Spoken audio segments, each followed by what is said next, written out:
Star-Lord. Finish him. Hadouken!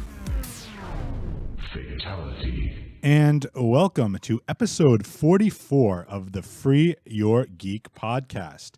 I am your host, Jay Free. And to my left, possibly your right, I forget how this works as a mirror on Facebook Live. KB, what's up? Not much, brother. How you been, man? Pretty good, actually. Yeah. What's new and exciting? Psyched to see Wonder Woman this weekend. We're going to be talking about that. Big news. Another comic book movie is coming out, Wonder Woman. Getting some pretty decent reviews so far. We're going to talk about that. Yep. You'll notice the seat to your left is empty. Yes. Don, we're not sure if Don's on hiatus. Don is on hiatus for now. He might be making a surprise appearance, or he might be commenting in the comments on the video. Not quite sure yet. So while I go ahead and share this, KB, why don't you talk a little bit about some of the things you said it's getting good reviews. Have you heard anything specific about it, or? I've heard it's a strong feminine role that a lot of people are impressed with.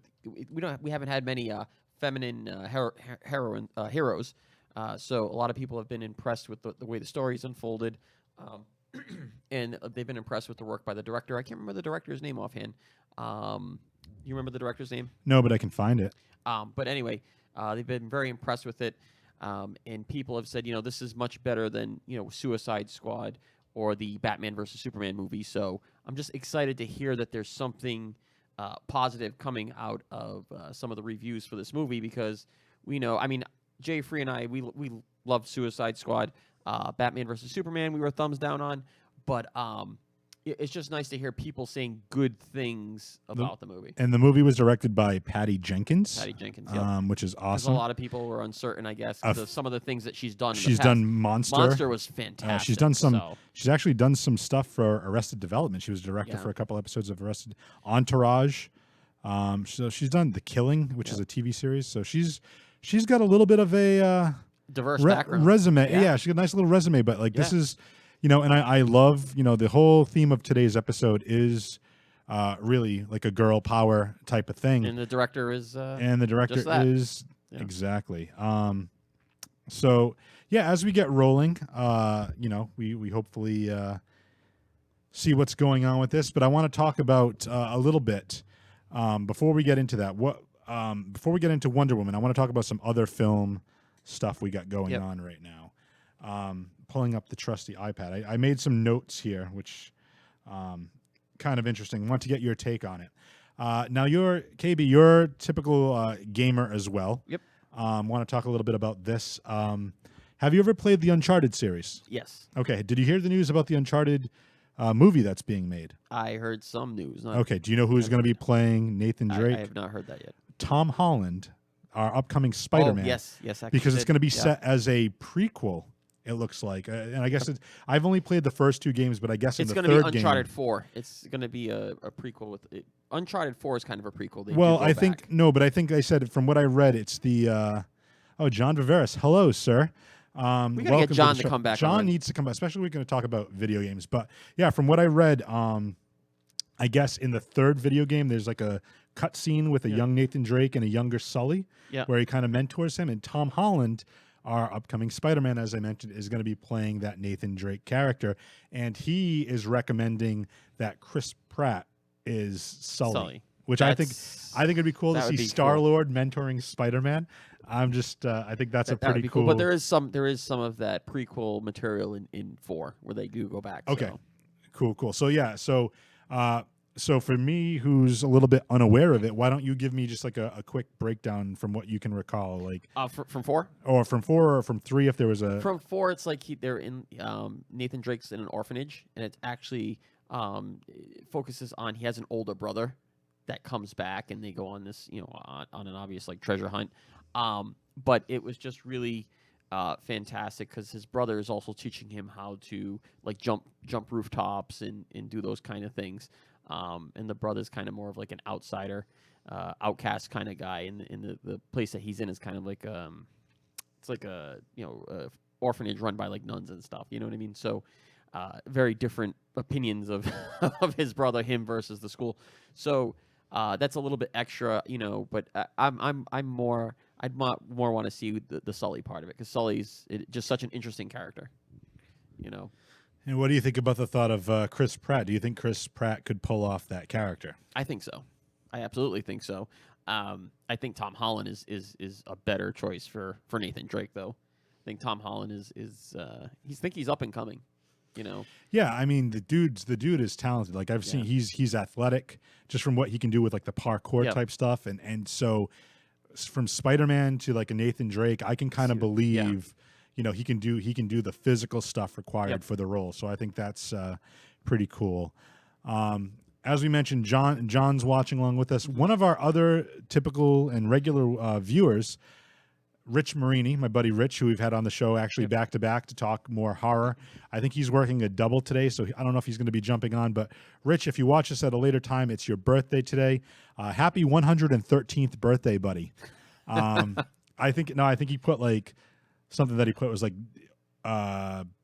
he was born like in 1903 or something like that. He does weird stuff on Facebook. But happy birthday, Rich. Hope you enjoy the show.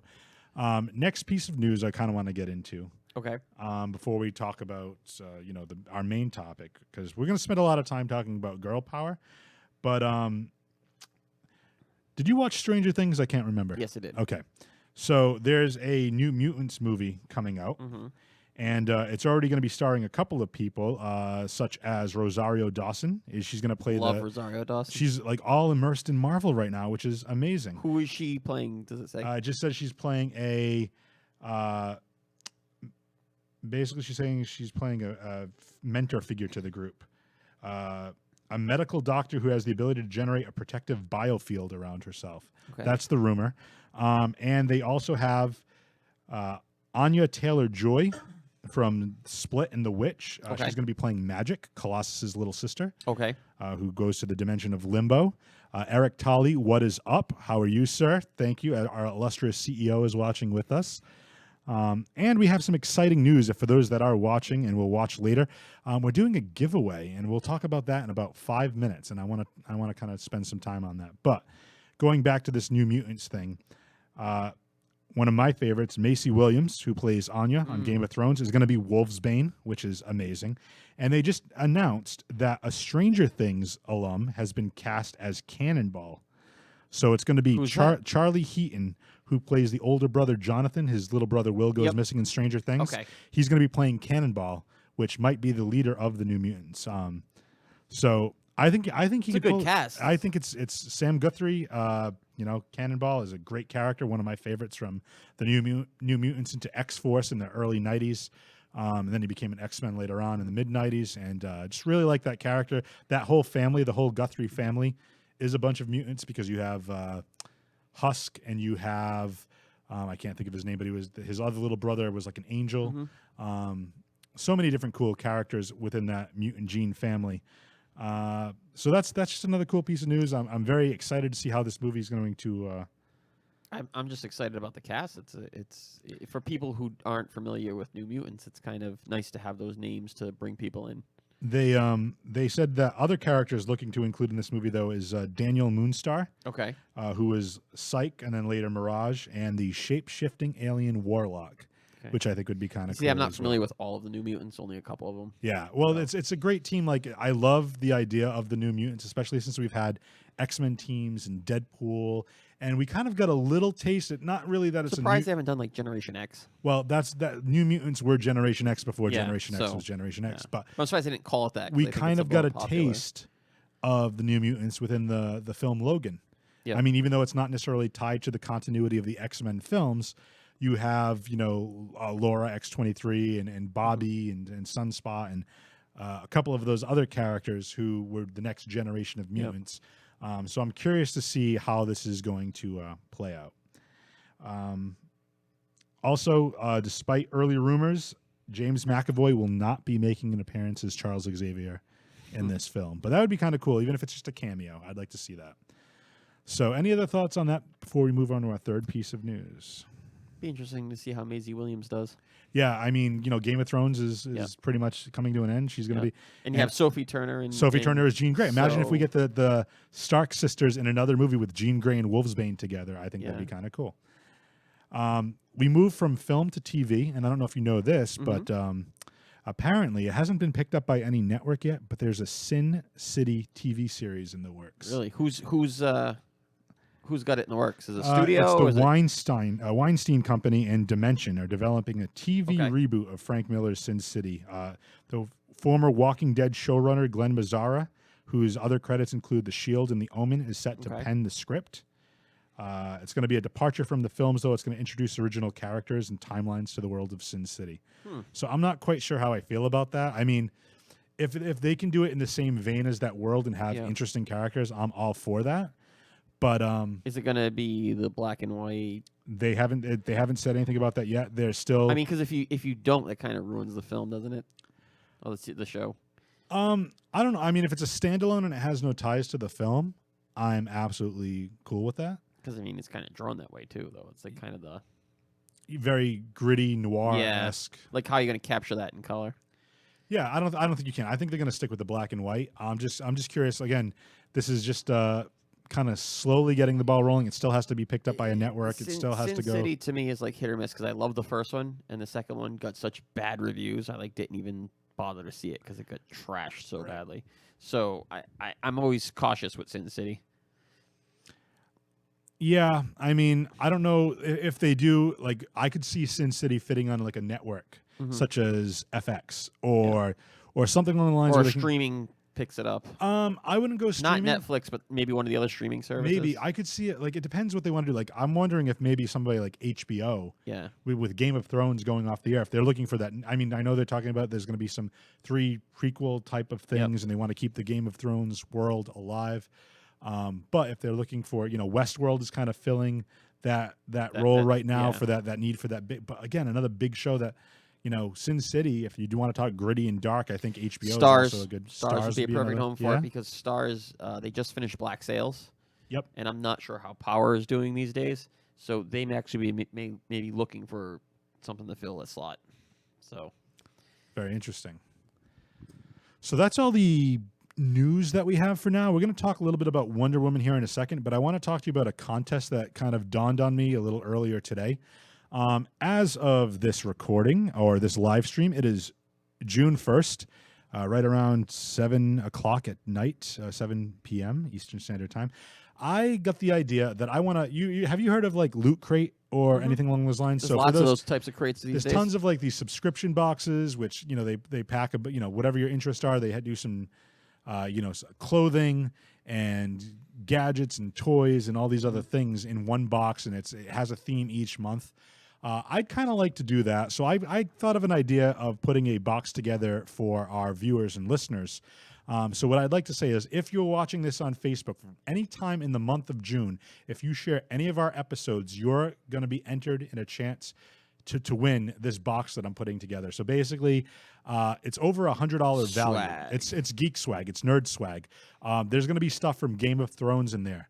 I picked up some Wonder Woman stuff today. Spider-Man Homecoming is coming out in July, so I bought some Spider-Man Homecoming things as well. Got some And pops. some pops, some pop vinyls, the Vulture, Spider-Man in his makeshift suit, some Wonder Woman swag, some Game of Thrones swag.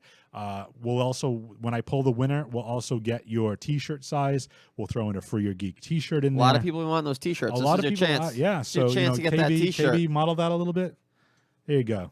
KB's got a Michelangelo version, but we're mass producing the red Raphael version, so we'll throw one in there as well. So just again, share this video on your page with your friends. Anytime in the month of June, we're going to get that list of everyone that shares. We're going to pick a name out, and we're going to just pick a winner, and you're going to get a box of nerd swag valued at over $100. You're the king of the nerds. I already spent $100 today just buying stuff for this box. So yeah, it's going to be pretty cool. I'm going to continue to pick some stuff up throughout the month, put it in a box, slap a Free Your Geek sticker on there, throw a T-shirt in there, and ship it off to whoever wins. With a whole bunch of cool stuff. Yeah, man. Yeah, man. So it's going to be kind of exciting. So I want to mention that, and what I'll do is when I'll share the video, From now on our page, I'll put that description or in the link of the video so you'll see. And from there, let's move on before we talk about Wonder Woman. We want to talk about sponsors because we cannot do the show without our sponsors either. So this episode of the Free Your Geek podcast is sponsored by, and you see it on the screen right there, that way, Pachico's Furniture. Check them out if you're ever moving or you want to. They're much more than it's Fall River's finest secondhand store, but there's more than furniture there. There's games, there's DVDs, there's Cody boxes, there's entertainment aspects there as well. There are a plethora of different types of things you can get at Pachico's Furniture at a reasonable and fair price. So check them out. You see there. And if you're moving, you have moving expenses, hire Pachico's to move your stuff. You don't have to lift a finger. You got to just box it all up. And you'll have an extra box if you win the gaming or the prize that I put together, that geek prize. So, yeah, feel free to visit our sponsors, Pachico's Furniture. They've been with us pretty much from the start of this podcast, and they're awesome. So check them out. But moving on to our top-of-the-line major area, we have a couple things. We're going to do a final countdown, and our final countdown today is top 3 badass women in any type of medium. But before that, tough category. What spawned this idea of doing a top 3? And you're absolutely right. It is a tough category. There's lots and lots of badass women. So I think you and I are gonna have very different lists, or maybe you'll see me frustrated and throw my hat because KB picked something. That happens a lot to us. Does. And I tried to think outside the box for some of these. It's kind of crazy how it's like there's a three-way think tank that goes on here where sometimes like Don and I will hit it off. But do you and Don pick the same ones often? Not no, usually. Don and I are very different with what we're interested in. We have similar interests, but he has so many things that like beyond total geek. That's why he is the people's geek, and we kind of miss him here today. Yes, definitely. But I don't know. Him and I have like I'm very comic book oriented. He's very like entertainment oriented, whether it be video games, all mediums, television, and he's got so much knowledge in that like head of his. It's insane.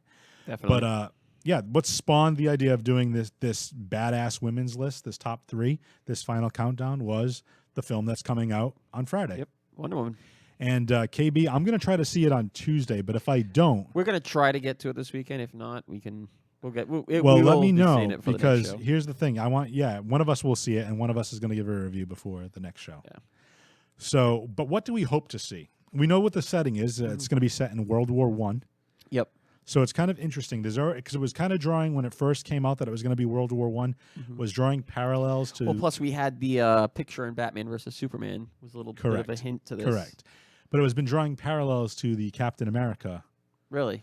Film, because the first Captain America is World War II. It's somebody, truth, justice, the American way. Wonder Woman's, typically red, white, and blue type of garb. Same thing as Captain America. Steve Trevor's kind of like your Agent Carter. Yeah, it's exactly. Yeah. There's going to be similarities there, but what I'd like to kind of touch base on here is, other than that kind of comparison to the first Captain America, and you mentioned it kind of off the top of the cuff at the beginning of the show, this is one of the first movies that's going to have of a superhero in the modern era. Yeah, I mean, we've had the Wonder Woman TV series with Linda Carter, which again was good for it, but it came out in that same time of like the campy 60s Batman, the Green Hornet, and she's amazingly a beautiful woman. She was sexy for her time, and again, I think the ideology has changed where you don't necessarily have to be just like don't get me wrong, Gal Gadot is sexy as hell. Yeah. But I mean, like, she's powerful too. She's not necessarily being treated as a stereotypical like the women were treated back in earlier times, 60s, 70s, where it was still thought of women as being weak. I think we're in a time right now where we can see that women can do. I think it's the timing is perfect for this character. Because if you think about it, let's now you talk about like the past female heroines, but what about the current ones that we have? Like, what do we have? The ones we have, the kick butt girls that we have, unfortunately, are in horror, which is Underworld, Kate Beckinsale, and Mila Jovovich in Resident Evil. They're not of this genre. You know what I mean? So they do kick butt. They kick total butt. But then we have Scarlett Johansson doing other films like Lucy, Ghost in the Shell. Lucy was great. Trying to do these other films. And then we had Angelina Jolie did Salt a while back, right? Yep, and she So- was in The first Tomb Raiders. first Tomb Raiders, So, and oh my God, what's the one where James McAvoy plays the hitman or the serial killer? And oh my God, oh I can't think. She's like the mentor of the dude. Wanted. Wanted, yeah. Yes. Another So- great flick. She was so, badass in but that too. this is the first time we're having one hit the comic book medium. Correct. You know, I mean, but to your point, Scarlett Johansson as but the Avengers overshadow.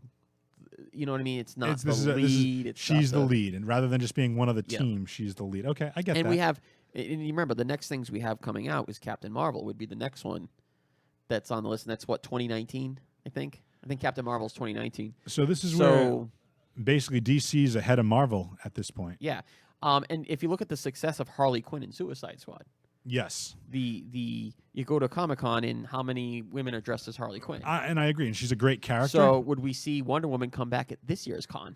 I would love to see that, actually. I would love to see. I mean, Yeah. but again, I see a lot of Wonder Woman at different cons. I mean, obviously not as much as a Harley Quinn cosplay, but the Wonder Woman cosplay typically is still very played for like the sexiness factor. Mm-hmm.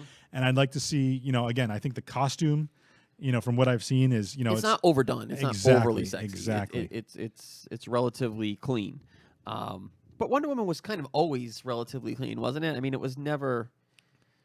Never sexy. But it's again, It's a different kind. you of have sexy. this voluptuous woman. Even her costume, her bustier, Yep. everything from the way that the costume was designed to having the because I remember the outrage when they gave her pants instead of having the star spangled Yep. shorts or whatever you want to call Skirt them. thing. Yeah. Yeah, it was like it wasn't a skirt, but it was like almost like a bathing suit bottom, Yep. and it's like, oh, this is what Wonder Woman is like. I'm glad we're kind of getting away from that, and now it's more of a skirt and it's Getting a away little from that 90s, all the cheesecake. skin showing Yes, kind the of thing cheesecake that was factor. going on back then. So yeah, I mean, I'm the other thing about this movie that I'm really kind of looking for is it to be light. I The agree. other movies were so dark, and I want this to be lighter. I want it to feel like those other two movies, like, okay, when you go to a Marvel movie, no matter what it is, it feels like you could take your family to see it.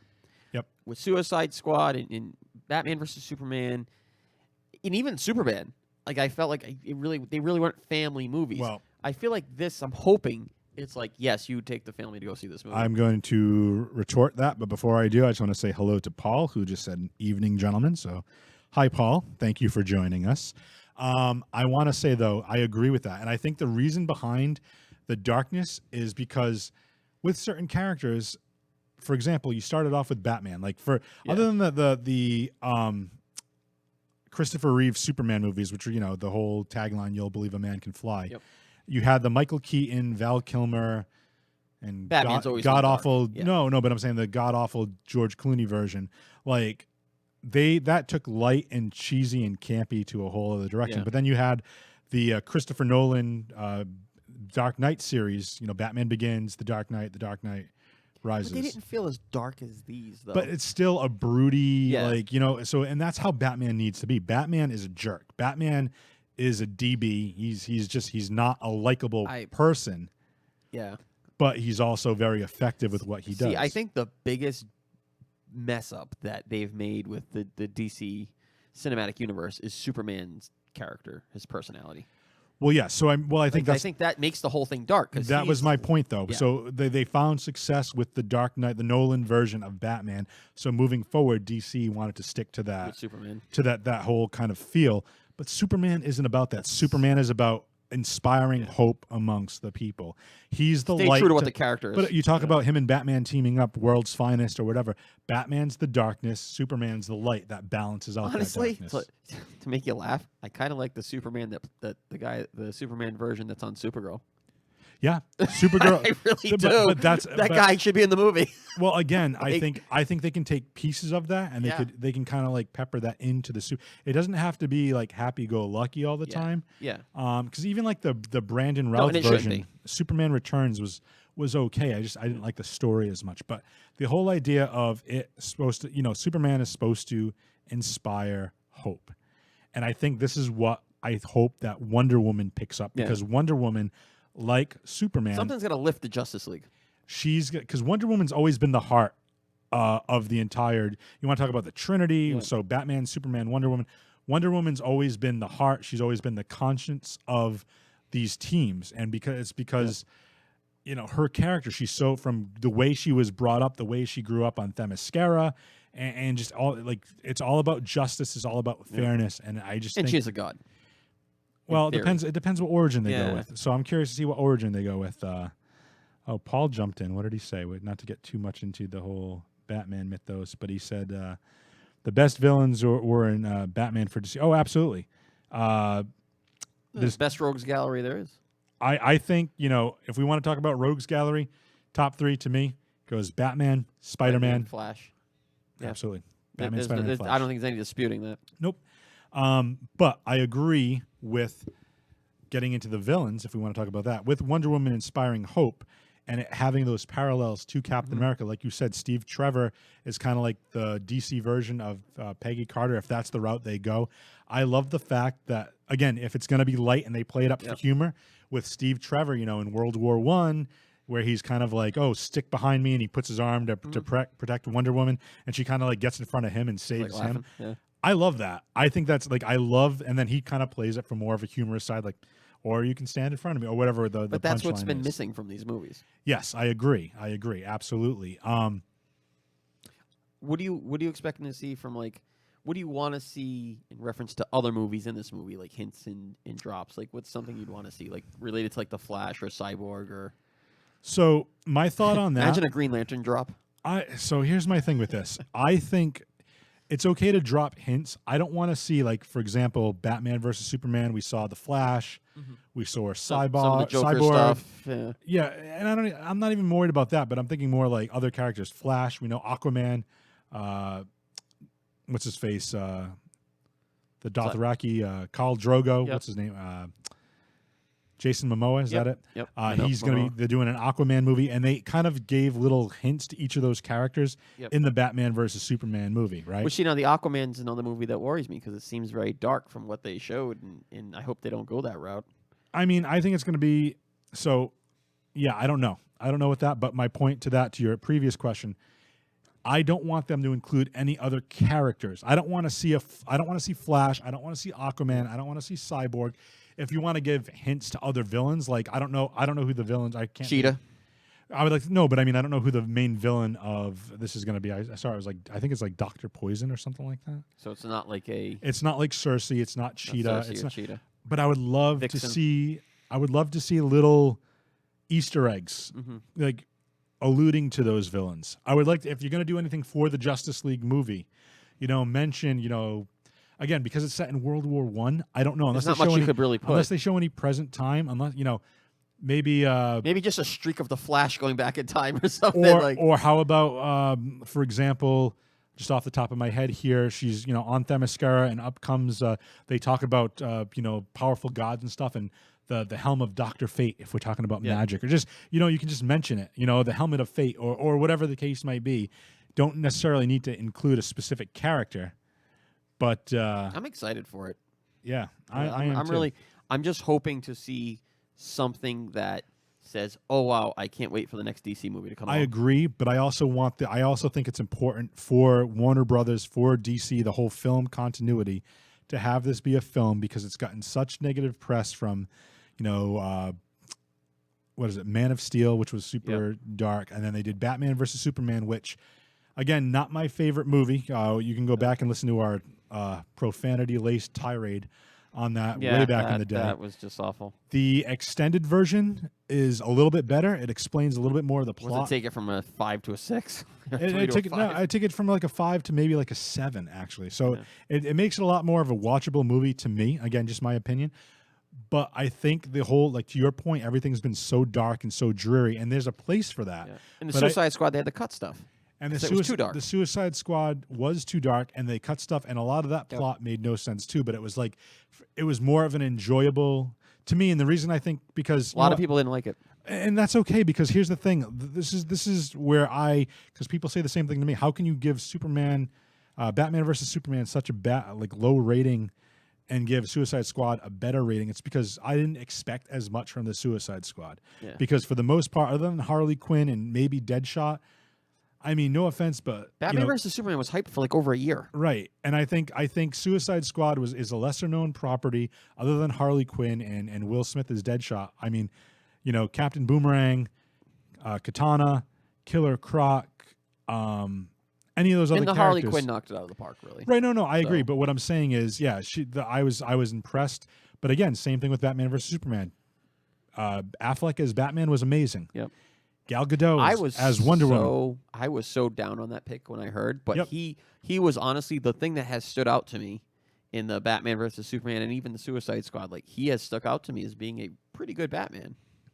Yeah, no, You know? he's because again, Affleck is, whether you like his acting or not, he's a fan of the characters. Yep. He's a fan of the medium.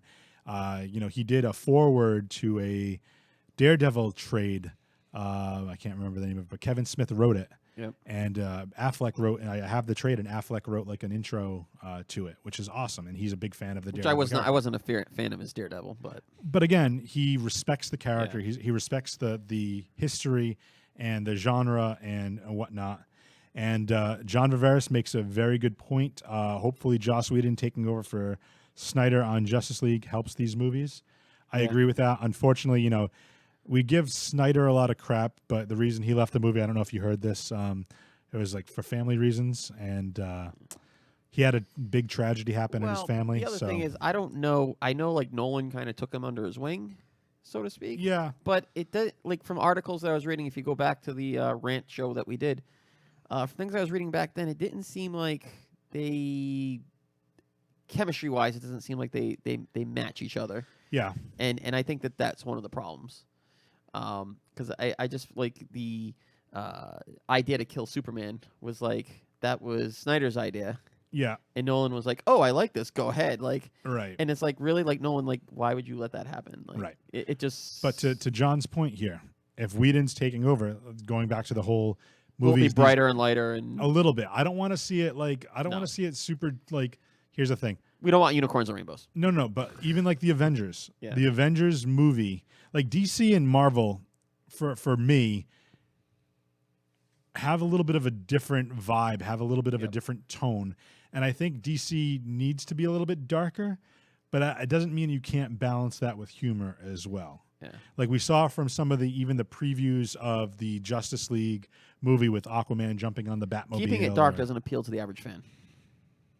You're right. I mean, I think, or just making it more of an enjoyable flick, Yeah. because like if you can like, even if balance those serious moments with some laughter or some like just some shake my head like, oh my god, I can't believe they did that. That's such a stupid line, or that's so dumb, or even just like a throwaway gag that like makes you chuckle for a second. It breaks it up from being just like so dark all the time. But yeah, so the villain, I don't know who the villain's going to be. As I mentioned, I'm going to pull it up right now, but hopefully they have a villain that's comparable to Wonder Woman's power and maybe a good balance. So I'm hoping that's, I'm assuming we're going to spend a lot of time on Themyscira. I'm hoping, I heard rumors that Ares might be in it. That would be good. But But again, dark. yeah, definitely dark. The God of War. I I mean, want to say it's Dr. Poison, if I can't remember correctly, but I think that's going to be the villain. And thank you, Paul. Paul says, great point, Jayfree.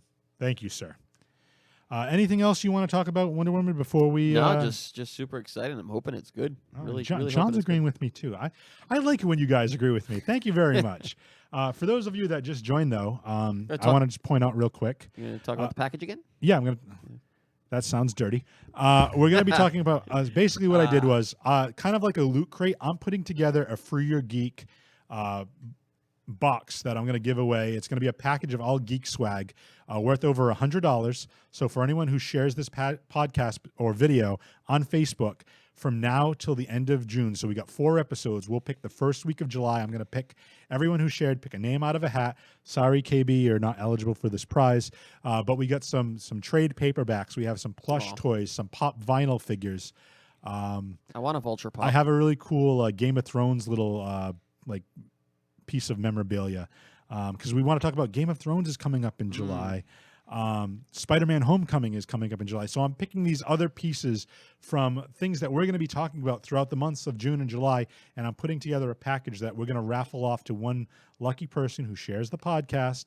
I'm going to Valued at? It's valued at, so I haven't even added everything I wanted to it, and my bill today from everything I bought came out to $105.76. So it's $105 worth of, at least right now, worth of goodies. So feel free to share this podcast, share this video on Facebook. Anyone that shares it, I'm going to go make a list and pull out a name. So it ends. Now, how are we doing it? The more times they share it, the more entries they get? Yeah, well, we got 4 shows. I mean, you can only share it, I only see the shares per video. So if they share all 4 videos, they're entered 4 times. Yeah. So yeah, that Cool. sounds fair to me. So let's get into our favorite segment of the show. KB, do you know what we call this segment? It's the final countdown.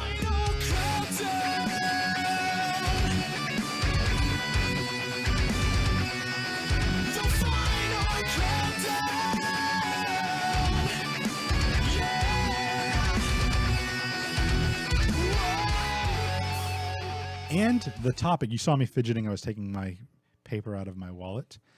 Very technical procedure we have here on ranking these. Paper. But yeah, we're going to rank our top 3 favorite badass women in any medium. Video games. Definitely a tough category. Comic when you books. Think about it. If you're Movies. going across all mediums, Television. it's pretty crazy. Maybe some novels. Maybe you like a character in a book. Yeah. So we have plenty of different, and I did this. I left it so open ended because I wanted it to be. I don't want us having the same answers, and I'm curious to see if that's going to happen or not. It could happen on one or two, I think. Well, I'll tell Possible. you what. I picked one from the comic book Now, round. Now, just asking you a quick question. Like, what was your criteria? Is it more like kind of a kick butt physically kind of woman, or was it more of a? Well, that's a great point. So why don't you have some honorable mentions? Yeah. Oh, I got a ton of. So honorable what mentions, was so. your criteria, and then I'll talk about my criteria when I do my kind list. of looked for the kick butt, but it didn't mean I didn't think of some other special circumstances. So I got a couple honorable mentions here. Go for it. Celine from Underworld. So Underworld constantly, she's a vampire, son, and she not I should say son, but she's towards the end of the Underworld series, she's doesn't. She's not successful. She doesn't get hurt by the sun like other vampires do. She kicks butt. She's just a fantastic character. A lot of action scenes, great action sequences, creative death dealer, what they call them. They hunt lichens, werewolves. Really good character. Jessica Jones. Gotta love Jessica Jones. Just flat out kick butt chick. I love the drinking. I think the character is so deep. And even in the comic, she's very deep as well. And so I can really appreciate some Jessica Jones. Daisy Johnson, Quake. Definitely kick butt character. Agents of S.H.I.E.L.D. Can shake the ground and shake things, tremor things. So she's just really kick butt. She has the martial arts skills and all that, the hand-to-hand combat skills mixed with her powers, which is pretty cool. So she's an Inhuman. And Rey from Star Wars, another honorable mention, because if you think about Force Awakens in that movie, here's somebody who's new to the Force and really learns it rather quickly. Some of the things that she does, of like using the Jedi mind trick, getting inside Kylo Ren's head, those kind of things. And actually kind of funny kicking his butt with a lightsaber in the end when he should be the trained one. So she's pretty much a kick butt kind of girl. So those are just some of my honorable mentions. Another one that not even on my list, but I thought of it on the way here, Lara Croft. Tomb Raider, especially if you played the last couple games. She was making the rounds, and when I was kind of dwindling down my list, she was in the running, but yeah. But she's definitely one of those characters, especially if you play Rise of the Tomb Raider or even just the first rebooted Tomb Raiders, like the last 2 games. The combat is just absolutely over the top. So those are my honorable mentions. Before you get into your top 3 and start with number 3, just for the people, I know both John and Paul are on there. If you guys want to comment on the ones off the top of your head, some of the more badass women, feel free to mention in the comments. We'll give you a shout out there. But KB, why don't you start with your number 3? So my number 3 is one that you know, and I'm picking her for a different reason. This is the one exception that I made to kind of my kick butt rule, and that's Jessica Cruz, the Green Lantern. Okay. the issue that caught me the most, I think it was like issue 12 or 13, where she says, I wake up every morning and I'm the anxiety lantern.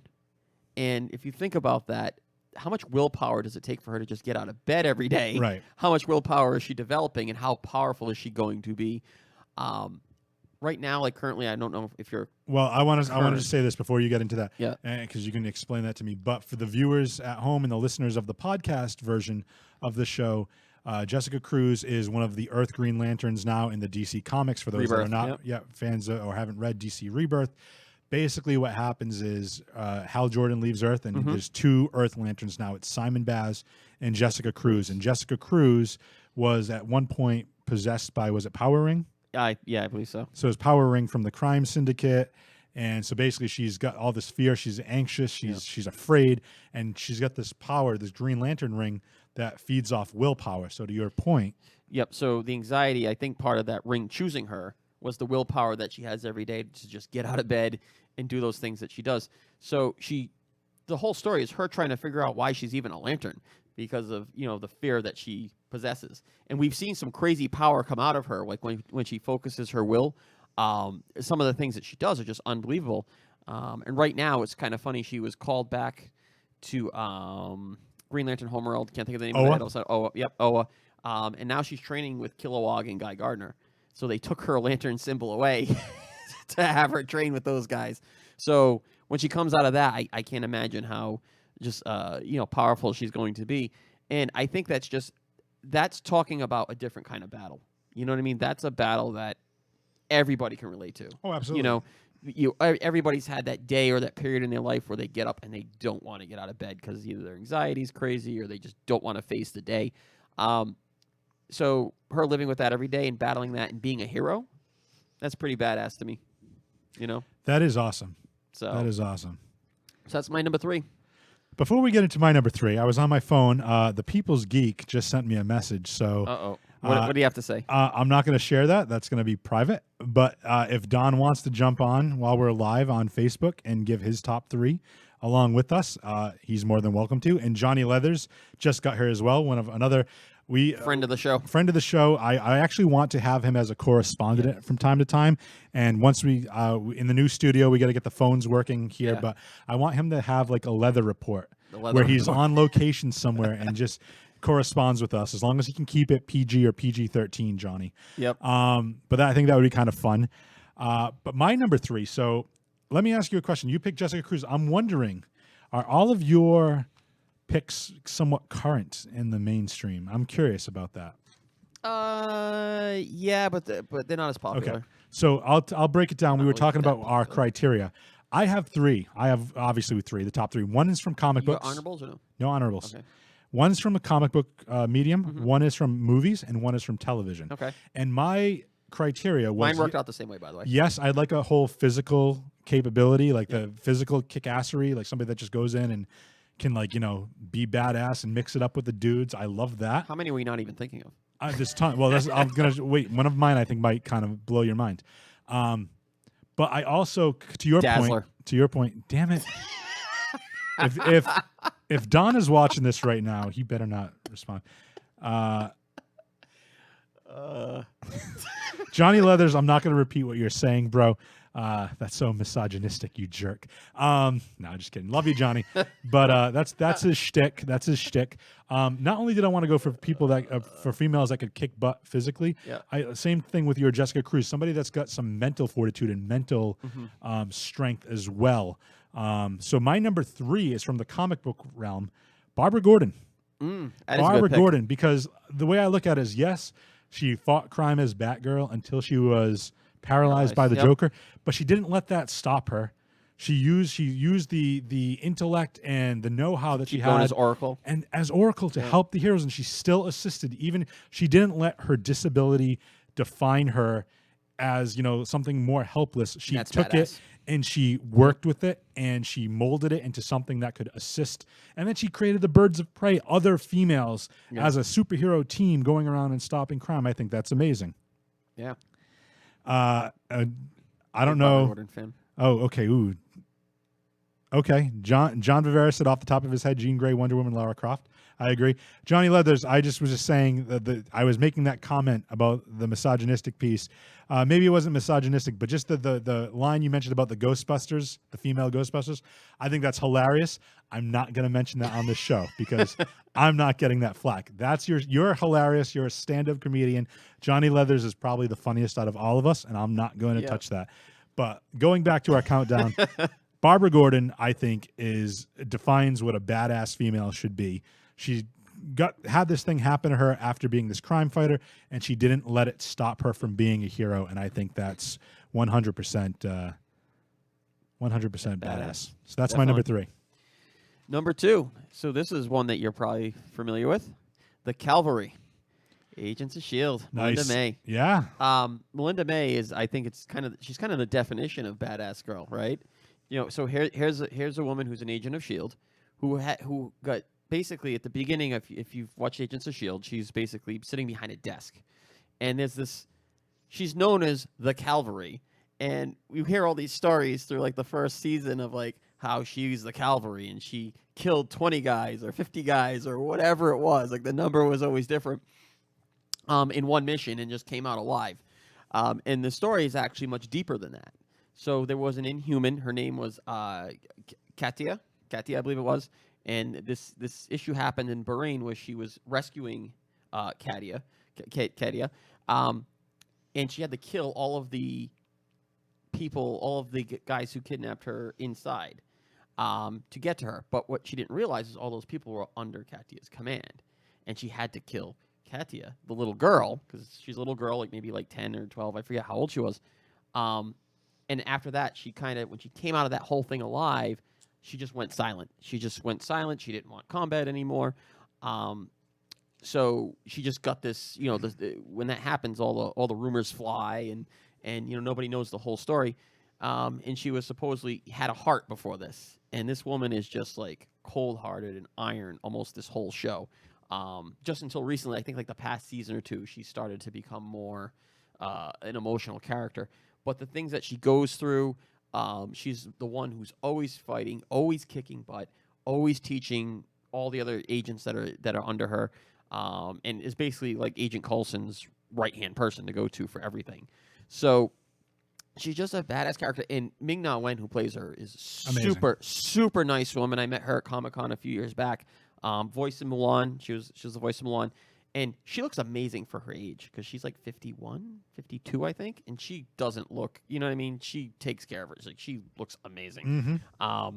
So my number 2 is definitely Melinda May, Cavalry. Excellent. That's a great pick. Before we get into my number 2, Don is now commenting on the Facebook video as For Your Geek, the For Your Geek podcast. So his badass girl is, guess who, Don? Come on. He already mentioned it. Look. Look. He put Dazzler right there. And he goes, he was waiting he caught you saying that. Okay, good. Johnny Leathers made some good points and some good jokes, and I'm going to keep it. He's got a question up there right now. Which one of these 4 women was a real-life spy/superhero? Julia Child, Oprah, Jessica Simpson, or Vivica A. Fox? My money would be on Vivica A. Fox. I know this answer, so I'm not going to guess on that. I'm not going to put my thought in there. But before we get into my number 2, Don mentions Clark from the CW's 100 as his number 3. Powerful female leader. She makes the tough calls. His number 2 is a video game character. Who is it? Aris. I think it's how it's pronounced. Aris, because it's from Final Fantasy VII. Okay. Innocence and determination mixed into one, and her story is great. So I don't know. Have you played Final Fantasy? Okay. No, so we're going to take Don's word for it because I'm not a Final Fantasy guy, unfortunately. So you're number 2. And Don's guessing Julia Child, and I tend to agree with that. My number 2, though, that was your what? That was your TV character? That was my 2, yep. My TV character. Actually, no, I'm going to go movies here. This is where I went old school. I don't know if you thought about this. Okay. Sarah Connor from Terminator and Terminator 2. Linda Hamilton. Not TV show character. Not the TV show. No, I'm talking about the first 2 Terminator movies. Yeah. I think it's been so long since I've seen them. Because she lets nothing get in the way of her mission. She goes through the whole process of Terminator 1, realizing that she's going to give birth to like the savior that's going to lead the resistance against Skynet. And then, she basically is preparing from the end of Terminator 1 until we meet her again in Terminator 2. I just think she's total like, I'm preparing for war. I have all these guns. I have all these connections. And, John Connor ends up kind of saving her. She forms a bond with him. And it's just like in both of those movies, I think she's just, the first movie, she's kind of out of her element, but she's starting to like, she realizes like, and then the second movie when she's like John Connor's mother and she's just so like cold and calculating and just like, I don't care. I'm going to, she goes to, I don't remember the dude's name, but she goes to that guy's house that is going to be one of the big people in Skynet. And she's ready to like assassinate this dude. And I'm just like, she doesn't care that the guy's got a family or whatever. And it takes John Connor like to snap her out of that. Her mind is on the mission. She can't be stopped. And it's just, to me, it's just, she's so numb because she knows what's coming. And I just think now, do you still watch the Terminator series when new movies come out, or are you kind of like? So I saw. It's kind of hard to watch one if you haven't watched previous ones. Right, and a lot of them with Emilia Clarke and whatnot. Daenerys from Game of Thrones playing the young Sarah Connor, I believe. It's an alternate timeline, and to me, the first two, for back then, the effects were great, and I think the story is very straightforward. What about the next one? I watched it. I wasn't a fan of it. No. I wasn't a fan of it. But yeah, the first two to me hold a very special place in my heart, and I legit think that like when you want to talk about like badass characters, I mean women in movies at that point. I mean, and correct me if I'm wrong, anybody like watching on Facebook Live. I don't think like too many women like in the early 80s and was it the early 80s or was it like 80, 88, 85? I can't remember. I have the computer right here. I can look that up. But I don't think you were seeing many women in that type of role. No, not then. I can't think of many others that were out there at that time. Right. It just wasn't the thing then. The Terminator came out in 1984. Yeah, so it just really wasn't. And Terminator 2 came out in 91. So for like 7 years. I mean, think about what it's competing with back then, right? You're talking about the end of Star Wars, right? Because when was Jedi? 80 something, right? 83, something like that. Something like that. 84. And then what else are you competing with? Back to the Future, right? Like where's the other strong female? If anybody can think of one, post it up there because I would imagine there's another one, but I just can't think of me who it is. Before we get into our number ones, Johnny Leathers correctly. Julia Child was a legit spy in World War II. Huh. So that's fun fact from Johnny Leathers. And Johnny also mentions that commentary for Terminator 3 is hilarious for all the wrong reasons. Okay. So I'll take your word for it. I'm gonna have to watch that now and listen to it with the commentary track on. One of the things I did, I actually stole this idea from one of my favorite TV shows, Community. Yeah. Where they watch this like really, really bad. I go on Netflix and I just find this god awful like B movie that's like just so over the top, and I watch it with some friends and we just like laugh at some of the cheesy parts or just like laugh at some of the bad jokes, whatever the case may be. But moving on to number one, and Don, if you're still on, feel free to put your number one in the comments. But KB, go on to your number one pick. My number this would be your movie pick, yes, correct? And my number one, it just has to be. Like, this just kind of has to be. Alice from Resident Evil. Yep. Mila Jovovich. Let's just think about the success of the franchise. I think with this last movie, they did do $1 billion in ticket sales. Mm-hmm. So for a video game franchise, a horror franchise, you know what I mean? Like those are pretty good numbers, and it's over the course of I think 15 years. I'm not sure when the first Resident Evil movie came out. I think I want to say it was mid 90s, mid to late 90s. I could be wrong on that, but anyway, it's been a very long time. It's been out a long time. She just is such a every movie takes it to a different place, a different level. And what was it? 2002. 2002. So first it was early Resident 2000s. Yep. So that's a long time to go at it. 15 years. With Paul W.S. Anderson as the director, the two of them, husband and wife, so they kind of worked this thing out together. Just in some of these movies, like putting quarters in a double barrel shotgun and shooting them out. The Powers going up against the Nemesis, which is one of the Resident Evil's most vicious characters, going up against the Executioners, other vicious characters. The characters she meets along the way, the heart and effort that she puts into just taking down Umbrella and being, in the beginning, an agent on the inside. It's just fantastic. And I don't think we haven't seen. I think, is there another female badass character? Well, there really isn't, that has had a franchise that has gone, over the 15-year span. From a movie Perspective, no, like it's just not out there. So, props to her, because if think about it, if we're talking about female badasses in movies, I mean, I can't think of somebody who's going to have a more legit resume for what she's done. So definitely, Alice from Resident Evil, definitely my number one. The Don's number one is the bride from Kill Bill. That's a good one. That's awesome. That's a great pick. Awesome pick. I like that. That pick. is a great pick. And that's one of those ones like I just forgot about it. Yep. It's a fantastic pick, Don. Great pick, Don. We like that you're here in spirit, buddy. My number one, if we're going to go, I'm going to do TV now. Yep. So your Black pick Canary. was Black Canary is a great pick. Johnny Leather says, what about Ripley from Alien? That's another good one.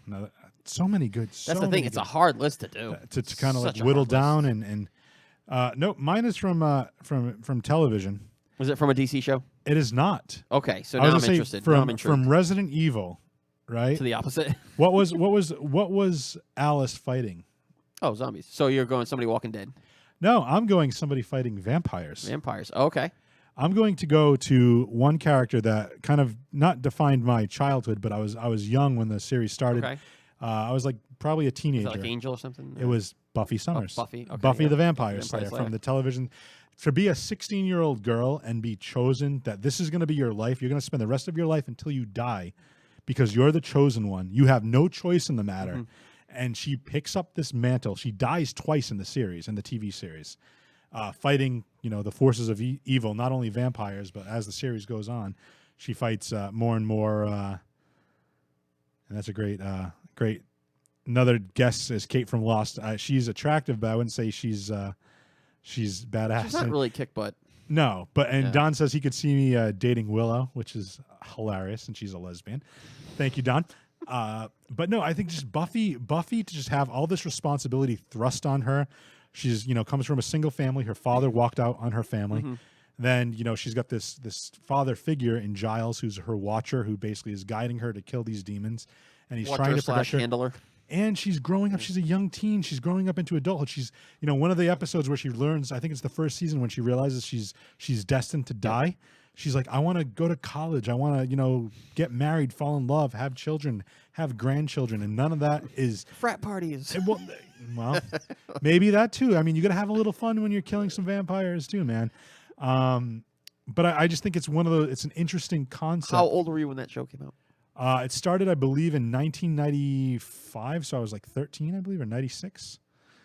Let me look that up. But yeah, that's my. I just think Buffy is kind of like the quintessential. I think a lot of young girls could relate to her growing up with that series, like going through. And then I'm a big fan of the series Angel, which was like a spinoff from Buffy. And the way they used to word it is that Buffy was like your high school life, and then Angel was like adulthood and college. So and kind of worked that way for you? It kind of worked out, yeah. Buffy started, actually, it was in 1997, so I was about 14, And how long 15. was it on the air? It was on for 7 seasons. Did it come back at one point? Was It switched networks. It went from like the WB to UPN or whatever that Something like was. that. Yeah, something. Okay. But yeah, I just think Buffy, like, as far as not only could she be like this badass character, and she falls in love, and then her boyfriend ends up turning evil, and he's a vampire, and it's this whole forbidden love, and they did it way better than Twilight ever did. But my thing with that is that she's just had all this adversity thrown on her, and she comes out stronger each and every time. She kind of like categorizes everything and deals with it, and she doesn't like push things aside and just kind of like, okay, we'll sweep that under the rug and worry about it later. Speaking of those kind of, I didn't even think of like Katniss from Hunger Games. There's so many. Yeah. There's so many. But I mean, like, from my point, when Buffy was like a very popular show when I was, it was kind of like a cult following, if you will. And just like any young girl watching that thinks like, hey, like, here's a girl who's been given all this power, and she's got all this adversity, and she's doing the best that she can, and she's kicking butt with all this power. I think it's just a great message. And it's Joss Whedon again keeps it light. He keeps it humorous, but he also handles. There's plenty of awesome episodes. Go watch season 4's Hush, great episode. Go watch. I believe it's season 5, The Body. You want to talk about that? I don't know if you ever watched Buffy, but No. spoiler alert. But it's been gone for like 10 years now.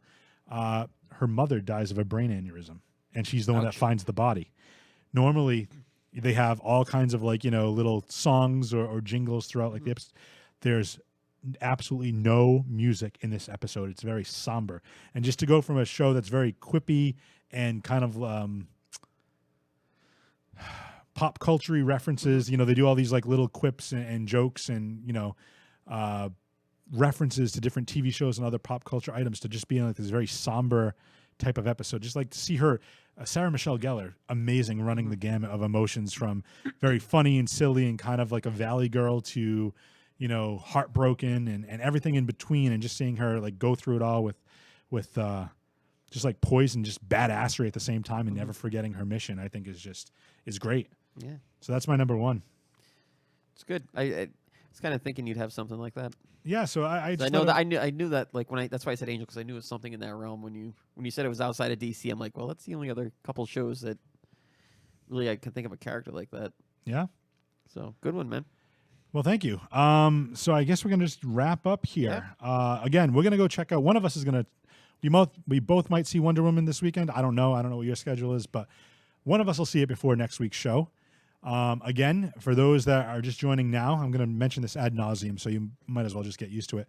We're putting together a free Your Geek package valued at over $100, because I already spent $100 on all the free geek swag that one lucky winner is going to get just by sharing any of these videos on Facebook for the month of June. So you've got 4 different videos. You can be entered 4 times to win. We're going to pick out a name, and you're going to get some swag from the Free Your Geek team containing goodies and nerd swag from Wonder Woman, Spider-Man Homecoming, Game of Thrones, Marvel, DC, Dragon Ball Z. I worked in a little something that Don would like in there too. So we're going to put trades, right? Pops. There's going to be some trade paperbacks in there. So T-shirt. Everybody wants t-shirt or those so, yeah. T-shirts. Yeah, so we get some stuff some stuff coming down the pipeline. So feel free to share this with your friends. Tell your friends to share the video too, because they can be entered too. Maybe they don't want to win it, but maybe you do, and if they win, you can get there. Just bug them, take it from them. But before we get out of here, KB, hit them with the other good stuff, the bat signal. The bat signal. Let's see. Covers of the week still going on. Covers of the week on our Facebook page. Still got those going on. So for those listening on the audio podcast, go to facebook.com for your geek podcast. Every Wednesday, KB does Marvel covers. I do DC covers. Twitter, Instagram, Free Your Geek on both of those. I have a page-a-day calendar at my desk at work, which is all Marvel characters, and I post a different picture every day. Twitter, I always tweet out different things, different pieces of news, covers of the week. For your geek website, you been doing any blogging or anything? So a little bit. I haven't been writing too many articles, but yeah, go to jfreethegeek.com. That's JFREE. thegeek.com. That's our personal website, because I could not get the domain. And Don, Free Your Geek. And Don, we have to get Free Your Geek Gaming up, man. hey, We've been working at this for a while. listen, we got to get man, this up, man. I don't know what Don's schedule is. Tuesday nights, brother. Tuesday nights work for me too. Tuesday nights. I can do some Injustice now. So let's get this thing rolling. Yeah, we can all do Marvel Heroes Omega. Yep. And just before we get out of here, Paul said both you guys great picks. Too tough for him, but he's a great show as always, and he enjoyed it. So thank you, Paul. Yeah, we thanks, appreciate man. your viewership. We appreciate your loyalty to the Free Your Geek brand. KB, anything else? No, I think that's it, brother. All right. Do you want to hit him with both catchphrases, or do you want? Start your weekend with your geek friends and get your geek on. Bye, folks.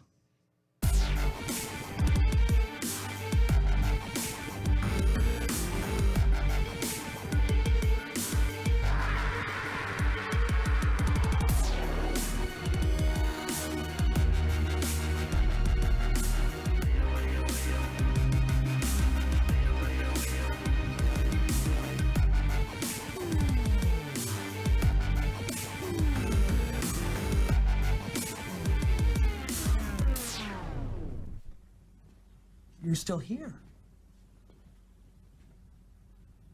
It's over. Go home.